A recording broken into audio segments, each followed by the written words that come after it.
Professional success has enabled Bruce Bastian to fulfill a lifelong dream of providing philanthropic support to benefit, encourage, and preserve the rights of individuals.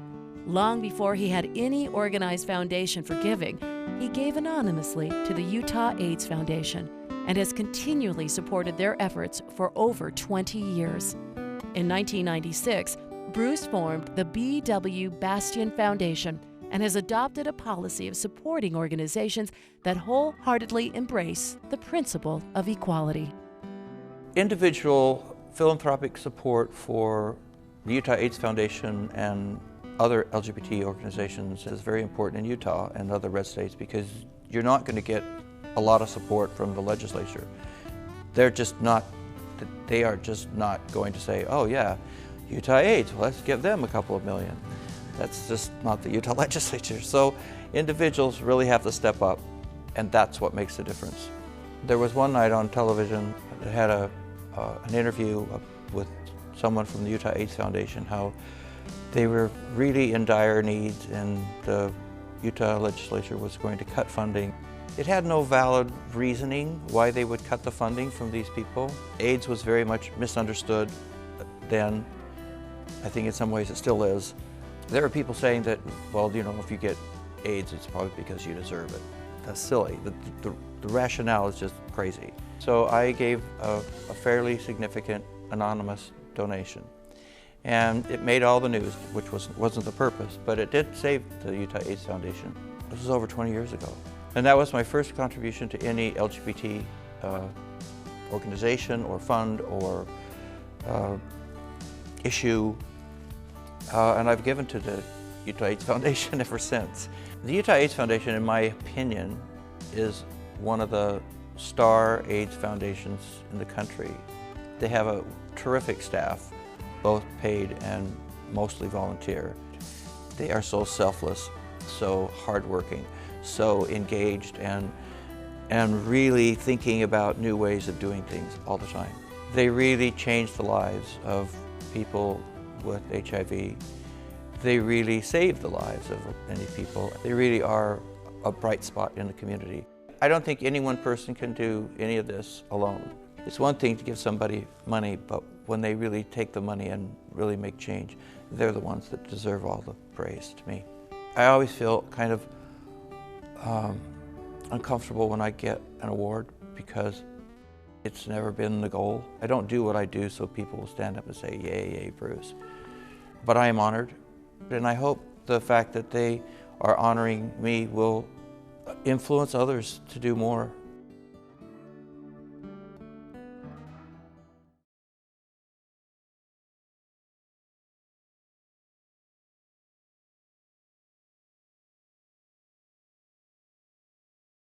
While serving as a health advisor to the U.S. Senate, Dr. David Sunwall took an academic rather than a political stance on issues. At the onset of the HIV/AIDS epidemic, he took ignorance, fear, prejudice, and political bias surrounding the crisis head-on. Without any personal judgment for those afflicted with this deadly disease, he spearheaded effective legislation to educate caregivers, the general population, and those most at risk, establish funding for healthcare to those who couldn't afford it, and stimulate research that would prove to have benefits far beyond this virus. I was the health staff director for Senator Orrin Hatch when he chaired the Labor and Human Resources Committee in the U.S. Senate. We had many responsibilities, including funding for NIH and the FDA, CDC, all of these agencies in the Public Health Service.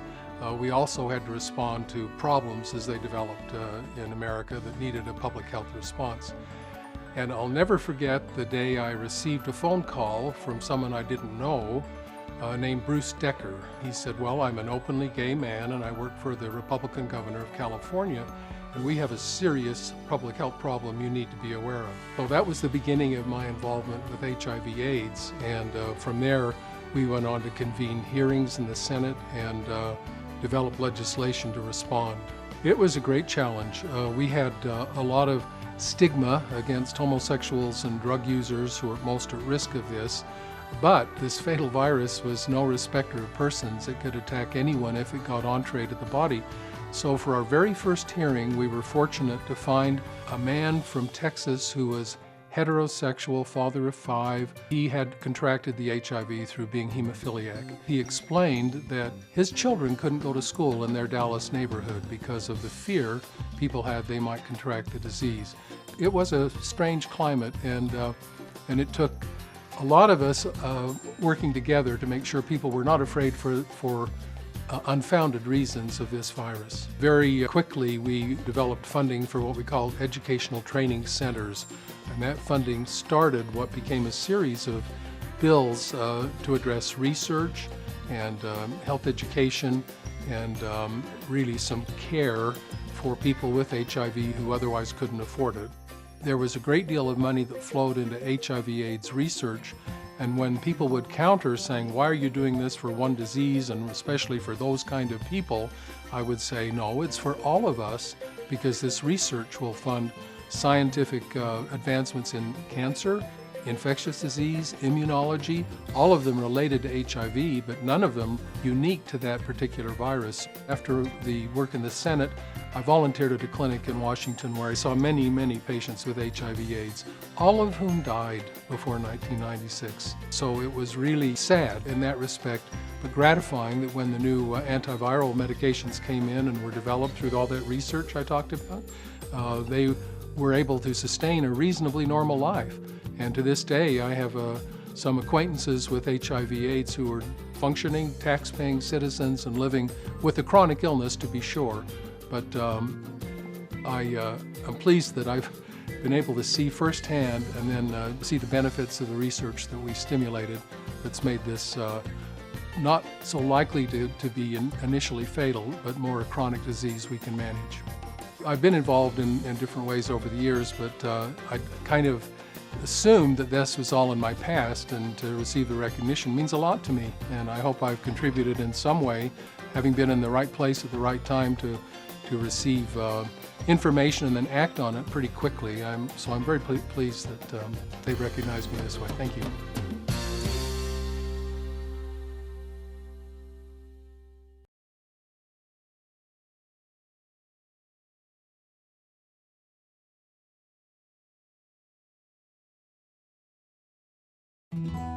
In 1996, Sarah McClellan gave up retirement in order to serve a community she loves. She embraced a segment of the population that was underserved, yet in great need, residents of northern Utah who had contracted HIV. At the time, many who were suffering with this fatal disease had no access to education or support. In 1997, Sarah founded the Northern Utah Coalition in Ogden. After 16 years, Sarah continues to work tirelessly because she knows she is making a positive difference in her community.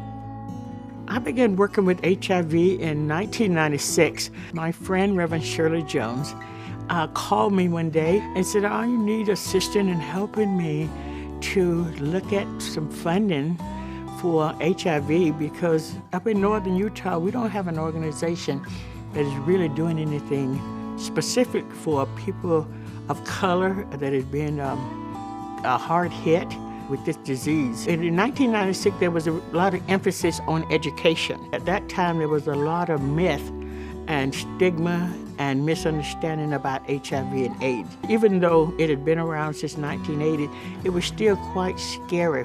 When you look at the statistics, especially for people of color and African American women between the age of 24 and 34, it is one of the leading causes of death, and people don't realize that.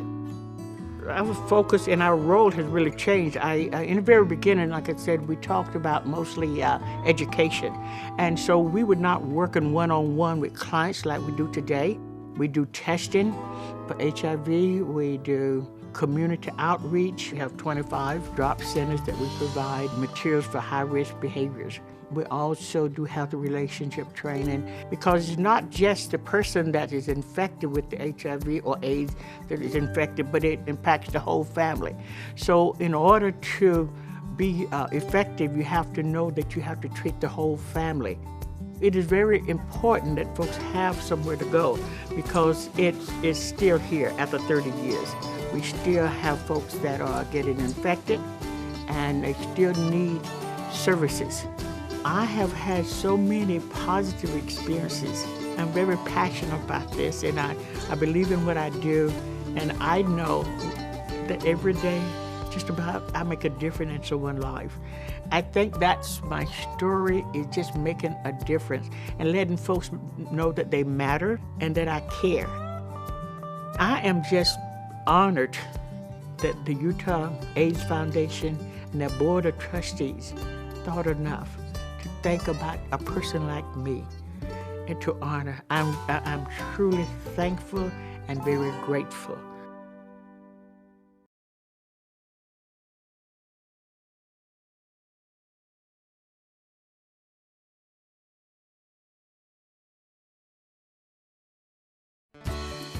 While working as an epidemiologist at the Salt Lake County Health Department, Sue Yannick found her professional calling.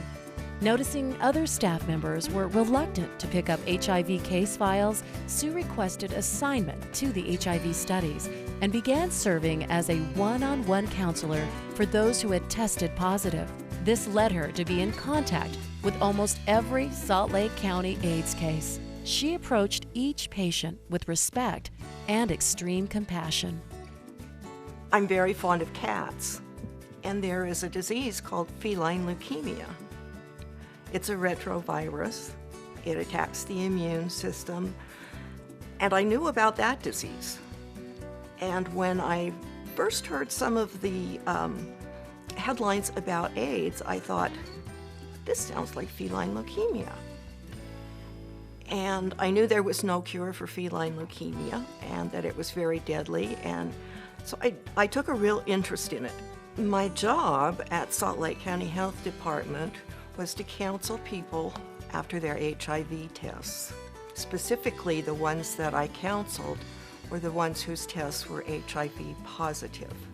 And the second part of my job was to interview them for partners, because they're infected, someone else has infected them, and potentially infected someone else. And that's a pretty tense interview. You're asking them about the most private part of their life, and yet it's very important that we get those people in and get them tested. Going and getting the partners was a big chunk of work, because the person coming in voluntarily for a test at the health department was somewhat prepared. When I would go out and contact a partner, they were just getting a bucket of cold water in the face. It's a crisis. People are finding out now it's a life-threatening disease, but there is hope. But years back, it was almost a death sentence. And I think that calls for some real counseling and some support to be there for them. It was very tough in the beginning. We were giving these clients very little. We were giving them some bad news, kind of a pat on the shoulder, think positive, there may be a cure coming out or at least a treatment.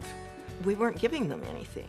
I got thinking about my role in it, and I thought, there's just got to be something better. And I made it a point with all of my interviews with them to, number one, touch them, and number two, they had to laugh before they left my office.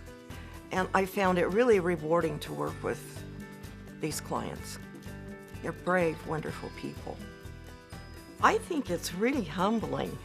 Not that I didn't do what I did, but it's just such an honor, because there are so many people who have done so much with this infection, and it's come such a long way. I'm surprised they remembered me. I've been retired for 5 years and thought that I was just a thing of the past, and so this was really a boost for me to realize that I was remembered and I was chosen.